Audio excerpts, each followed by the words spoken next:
তাদের আসা যাওয়া, এলাকার সাধারণ মানুষের রাস্তাঘাট বেড় দিয়ে সব কিছু যানজীবন বিঘ্নিত, এটা অত্যন্ত চরমে উঠে গেছে। আমার ওই এলাকার শিক্ষার্থীরা তারা কতটা পিছিয়ে যাচ্ছে। নদী পাড়ের মানুষেরা যদি প্রাকৃতিক এই বিপর্যয়ে বছরের পর বছর ক্ষতিগ্রস্ত হয়ে থাকতে থাকে, তাহলে একসময় তারা সার্বিকভাবে জাতীয় প্রতিযোগিতায় পিছিয়ে যাবে। চাকুরিজীবী ও ভার্সিটি পড়ুয়া ছেলে মেয়েদের বিভিন্ন শহর থেকে ছুটিতে ও উৎসবে গ্রামের বাড়ি ফেরা হয়ে উঠছে কঠিন থেকে কঠিনতর। বিশুদ্ধ পানীয় জলের অভাবে এলাকার জনগণ ভুগছে ডায়রিয়া, কলেরা, আমাশয় সহ বিভিন্ন প্রকার চর্মরোগে। ডাক্তার গেল 1 বছর আইছিল, এনজিও থেকে আমাদের কিছু ওষুধ দিয়েছিল, তারপরে আমাদের কোনো আর ওষুধ দেয়নি। আর এখন যে সবাই প্রতিটা লোকের গায়ে চুলকানি উঠে গেছে, জলবদ্ধ বেশি আছে, গাঢ় আছে, ততই চুলকানির ভাগ বেশি হচ্ছে। কপোতাক্ষ নদ ভরাটের কারণে যে জলাবদ্ধতার সৃষ্টি হয়, তাতে অনেক টিউবওয়েল দূষিত পানির নিচে ডুবে থাকে। এই পানি পান করে আমরা বিভিন্ন রকম রোগে আক্রান্ত হই।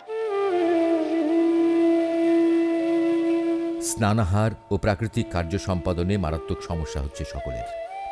সকল প্রকার জল হচ্ছে দূষিত ও দুর্গন্ধযুক্ত। মানুষের মৃত্যুতে সৎকার করা যাচ্ছে না। কবর দেওয়ার জন্য দূরের উঁচু গ্রামে নিয়ে যেতে হচ্ছে মরদেহ।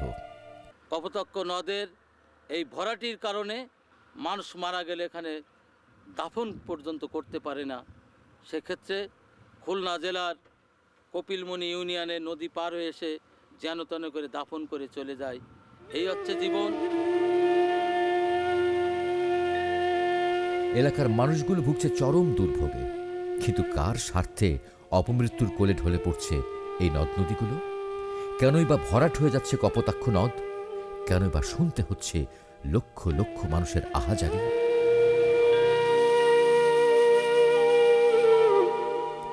অনুসন্ধানে দেখা যায়, সংশ্লিষ্ট কর্তৃপক্ষের অদূরদর্শিতা ও নদ নদী সম্পর্কে সুষ্ঠু পরিকল্পনার অভাবে নদ নদীর অবাধ প্রবাহে অপরিকল্পিত বিঘ্ন সৃষ্টির মাধ্যমে ভরাট হতে শুরু করে কপোতাক্ষ নদ।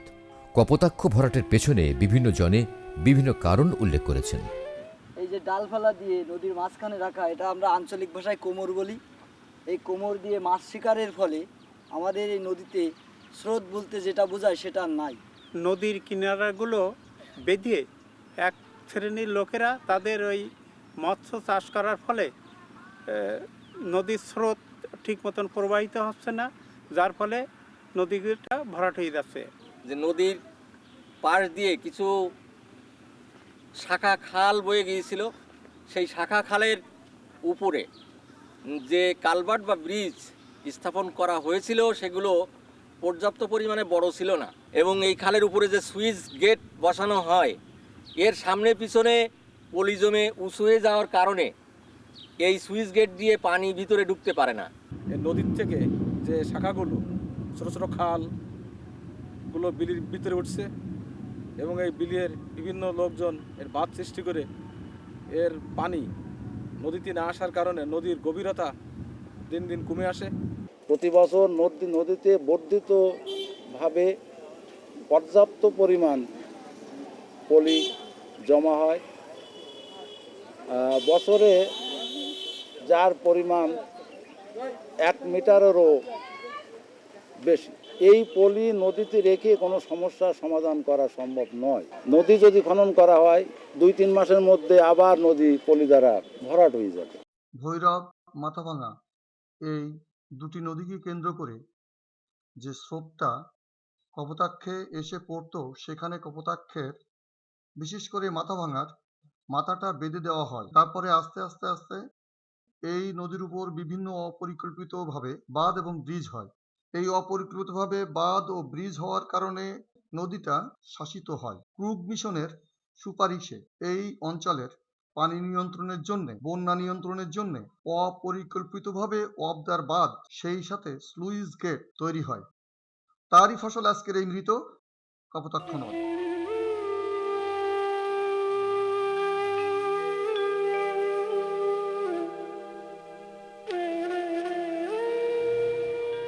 বিভিন্ন গবেষক, মনীষী এবং বিশেষজ্ঞদের মতে কপোতাক্ষ ভরাট ও জলাবদ্ধতার পেছনে একটি প্রথম এবং প্রধান কারণ, আর সেটি হল মানব সৃষ্ট নদী ও পানি ব্যবস্থাপনা। এর অন্তর্নিহিত কারণগুলো আমরা খতিয়ে দেখতে পারি।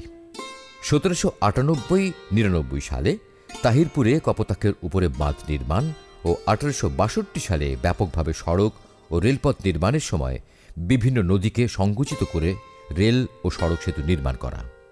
1915 সালে হার্ডিঞ্জ ব্রিজ নির্মাণ করে পদ্মা ও মাথাভাঙাকে মৃত্যুর মুখে ঠেলে দেওয়া। 1938 সালে কুষ্টিয়ার দর্শনায় কেরুয়েন কোম্পানির চিনিকল স্থাপনের সময় ভৈরবের অংশবিশেষ ভরাট করে মাথাভাঙা থেকে ভৈরবকে বিচ্ছিন্ন করা। এখানেই মাথাভাঙার সাথে ভৈরবের মুখ ছিল। এটা ভরাট করে দর্শনায় চিনিকল স্থাপনের কাজে লাগানো হয়েছিল, যার কারণে মাথাভাঙার সাথে ভৈরবের সংযোগ একেবারে বিচ্ছিন্ন হয়ে গিয়েছিল। এটা হচ্ছে মাথাভাঙা নদী। এই মাথাভাঙা নদী থেকে একটা শাখা বেরিয়ে এইভাবে চলে গেছিল ভৈরব নদী। এখন যে রাস্তার উপর দাঁড়ায় আছি আমরা, এই ভৈরব নদীর উপর দাঁড়ায় আছি। এই ভৈরব নদীটা এখানে যখন 1938 সালে চিনিকল স্থাপিত হয় তখন এটা সম্পূর্ণ ভরাট করা হয়। 1960 সালে ক্রুগ মিশনের সুপারিশ বাস্তবায়নের জন্য উপকূলীয় অঞ্চলে পোল্ডার ব্যবস্থার প্রবর্তন করা।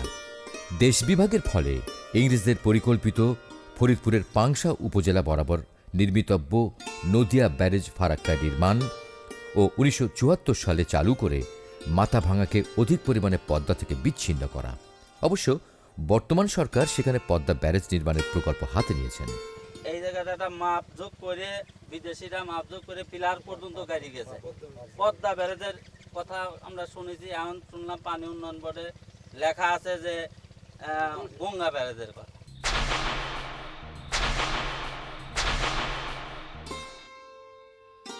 নদীকে প্লাবনভূমি থেকে বিচ্ছিন্ন করে প্লাবনভূমিতে পলির অবক্ষেপণ বন্ধ করা, নদীর সাথে সংযুক্ত বিভিন্ন খালের মুখে স্লুইস গেট নির্মাণ করা। কপোতাক্ষ ভরাটের মূল কারণ ছিল এগুলি। এছাড়া আরও কিছু কারণ রয়েছে যেগুলি কপোতাক্ষ ভরাটকে ত্বরান্বিত করেছে, কিন্তু প্রকৃতপক্ষে উপরের ঘটনাগুলি না ঘটলে কখনো এই কারণগুলি ঘটতে পারত না। যেমন পোল্ডার এলাকায় বেড়িবাঁধ দিয়ে সমস্ত বিল জলাশয় আবদ্ধ করে মৎস্য চাষ করা এবং নদীর পানি নদীতে রেখে নদীর বুকে পলি জমার অবস্থা সৃষ্টি করা। সমস্ত সংযোগ খালগুলিতে জাল, পাটা, কোমর দিয়ে মৎস্য চাষ ও শিকার করা। স্লুইস গেটের সামনে পেছনে পলি জমে ভরাট হওয়া। সংযোগ ও নিষ্কাশন খালগুলিতে পলি জমে ভরাট হওয়া। সমুদ্রপৃষ্ঠের উচ্চতা বৃদ্ধি পাওয়া। ভূমির অবনমন বা নিম্নগমনতা। প্রয়োজনের তুলনায় অপ্রশস্ত কালভার্ট, পাইপগেট নির্মাণ করা। নদীর ওপরে একের পর এক পিলার ব্রিজ নির্মাণ করে নদীর স্রোত কমিয়ে উজানে দ্রুত পলি জমতে সহায়তা করা। স্লুইস গেটগুলির ব্যবস্থাপনা সঠিকভাবে পরিচালিত না হয়ে স্বার্থান্বেষীদের দ্বারা পরিচালিত হওয়া।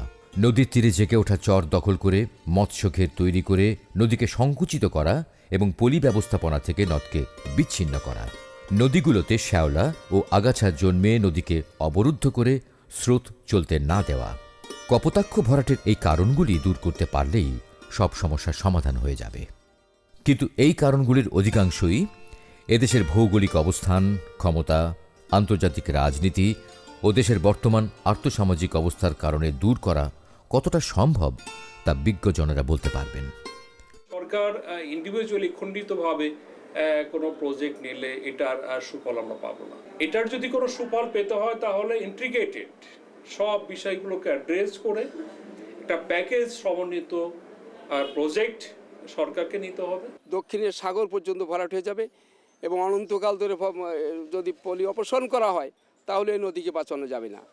তবে টিআরএমের কার্যকারিতা, টিআরএম যদি সঠিকভাবে বাস্তবায়ন হয়, যে একই সাথে ফিডার ক্যানেল, একই সাথে সংযোগ খাল এবং ক্রসবাঁধ দিয়ে যদি একই দিনে যদি এইটাকে কার্যকারী করা শুরু হয় তাহলে এর কার্যকারিতা থাকবে, আদারওয়াইজ এর কার্যকারিতা থাকবে না। এই ড্রেজিং ব্যবস্থাটা টোটালি অকারণ, একেবারে অকারণ। এবং গোড়ার থেকে আমি বলছি, শত শত কেন হাজার হাজার কোটি টাকা দিয়েও ড্রেজিং করলেও এই নদীর কোনো নাব্যতা কিংবা এর মূল অবস্থায় ফিরিয়ে আনা যাবে না।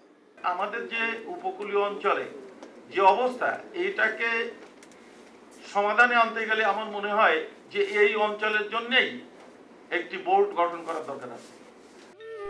কপোতাক্ষ অববাহিকা সহ আমাদের দেশকে মরুময়তা ও সকল প্রাকৃতিক দুর্যোগের হাত থেকে রক্ষার জন্য বহির্বিশ্বকে সাথে নিয়ে যে প্রথম এবং প্রধান কাজটি করতে হবে তা হল আন্তর্জাতিক নদী ব্যবস্থাপনা আইন কার্যকর করিয়ে ফারাক্কা সহ ৫৪টি অভিন্ন নদীর উপর নির্মিত বাঁধ অপসারণ করা। সাথে সাথে দেশের দক্ষিণ পশ্চিমাঞ্চলের মানুষ, পরিবেশ, প্রতিবেশ এবং অঞ্চলকে বাঁচানোর জন্যে কপোতাক্ষ ভরাটজনিত সমস্যার সমাধান করতে হবে। তার জন্যে এই পদক্ষেপগুলো এখনই নেওয়া একান্ত প্রয়োজন। পদ্মার সাথে মাথাভাঙা, ভৈরব ও কপোতাক্ষের সংযোগ স্থাপন করতে হবে এবং ভারতের নিকট থেকে বাংলাদেশের নদীর পানির ন্যায্য হিস্সা আদায় করতে হবে। কপোতাক্ষ তীরে সকল খাল, বিল, হাওর বাওড় মৎস্য চাষ মুক্ত করে মুক্ত জলাশয়ে পরিণত করতে হবে। যেহেতু পানি উন্নয়ন বোর্ড পরিবেশ ও পরিস্থিতি সঠিকভাবে নিয়ন্ত্রণ করে কাজ সম্পন্ন করতে পারেনি, সেহেতু আর সময় নষ্ট না করে এবং জনগণের ভোগান্তি না বাড়িয়ে কার্যকর কর্তৃপক্ষের ব্যবস্থাপনায় কপোতাক্ষ নদ খনন করতে হবে। খননকৃত মাটি অনেক দূরে ফেলতে হবে। এই মাটি দিয়ে এলাকার মানুষের ভিটাবাড়ি উঁচু করে বেঁধে নিতে হবে। এক্ষেত্রে কার্যকর কর্তৃপক্ষকে জনগণের প্রতিপক্ষ হিসেবে ভাবলে চলবে না। ভাবতে হবে তারা আমাদের সমস্যার সমাধান করতে এসেছেন। স্বার্থান্বেষী মহল বাধা দিতে এলে জনস্বার্থে সরকার ও কার্যকর কর্তৃপক্ষকে কঠোর হাতে প্রতিহত করে কাজ এগিয়ে নিতে হবে। কার্যকর কর্তৃপক্ষ দ্বারা সকল দখলদারদের উচ্ছেদ করে কপোতাক্ষের সীমানা পিলার স্থাপন করতে হবে। সকল সংযোগ খাল, স্লুইস গেট থেকে জাল, পাটা, কোমর ও পলি অপসারণ করতে হবে। সকল সংযোগ খাল ও স্লুইস গেটের ব্যবস্থাপনা স্বার্থান্বেষী মহলের দৌরাত্ম্যমুক্ত করতে হবে। সকল স্লুইস গেট যান্ত্রিক ত্রুটিমুক্ত রাখতে হবে।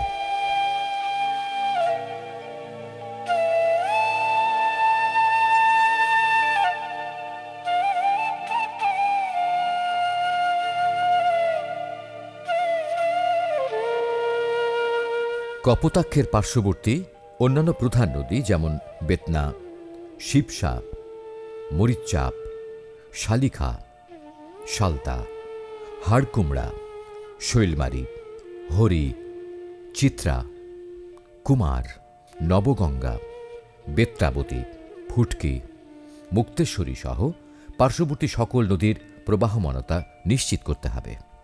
আমার বাম পাশে শিবসা নদী, এখন ভাটার সময় পুরো শিবসা নদী পানি শুকাই গেছে। এখন মানুষ এখানে শিবসা হেঁটে পার হচ্ছে, এই শিবসা মরে যাওয়ায় ভরাটার সঙ্গে সঙ্গে ভূমিদস্যুরা তাদের গ্রাস করে ফেলছে। প্রশাসনও কোনো উল্লেখযোগ্য ভূমিকা রাখতে পারছে না। কপোতাক্ষ বাঁচাতে গেলে আমাকে প্রথমে শিবসা নদীকে পুনরুদ্ধার করতে হবে। নদী ও খালের উপর নির্মিত সকল বাঁধ ও বাঁশের সেতু অপসারণ করতে হবে। নদীর উপর নির্মিত সকল প্রকার জমানো পিলার ব্রিজ অপসারণ করে ঝুলন্ত ব্রিজ নির্মাণ করতে হবে। সর্বোপরি সর্বাবস্থায় জনগণের যাতায়াত ও যোগাযোগ ব্যবস্থা নির্বিঘ্ন রাখার জন্য সকল গুরুত্বপূর্ণ আন্ত উপজেলা ও আন্তজেলা সড়ক জলাবদ্ধতা মুক্ত করে নির্মাণ করতে হবে। উল্লিখিত পদক্ষেপগুলো যথাযথভাবে বাস্তবায়ন করতে পারলে বাঁচানো যাবে কপোতাক্ষ নদকে। ইতিমধ্যেই টিআরএম প্রকল্পের মাধ্যমে ভবদহের জলাবদ্ধতা নিরসনের আশা জাগিয়েছে ভদ্রা নদী। ভরাটকৃত এই নদীটি আবার সচল হয়ে উঠেছে।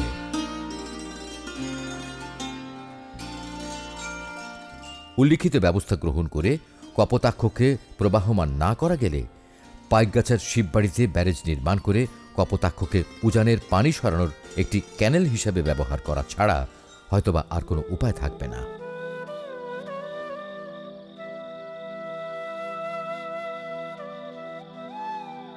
কপোতাক্ষ অববাহিকায় ২০০০ সালে ভয়াবহ জলাবদ্ধতার পর সমস্যা সমাধানে বাংলাদেশ পানি উন্নয়ন বোর্ডের পক্ষ থেকে একাধিকবার ভিন্ন ধরনের পদক্ষেপ গ্রহণ করা হয়েছিল, যার মধ্যে উল্লেখযোগ্য ছিল ড্রেজার মেশিন ও ঝুড়ি কোদাল দ্বারা নদী খনন।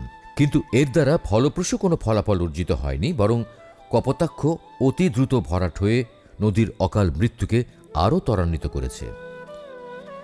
এসবের প্রেক্ষিতে বাংলাদেশ পানি উন্নয়ন বোর্ডের সহযোগী প্রতিষ্ঠান CEGIS ২০০৪ সালে এলাকা জরিপ করে অববাহিকার ঝাপা বাওড়ে টিআরএম বা জোয়ারাধার বাস্তবায়ন করার সুপারিশ করে। পানি উন্নয়ন বোর্ড বিগত ৭ বছরের মধ্যেও সেই প্রস্তাব কার্যকর করতে পারেনি। সে সময় টিআরএম বাস্তবায়ন করলে আজ হয়তো কপোতাক্ষের মৃত্যু হতো না।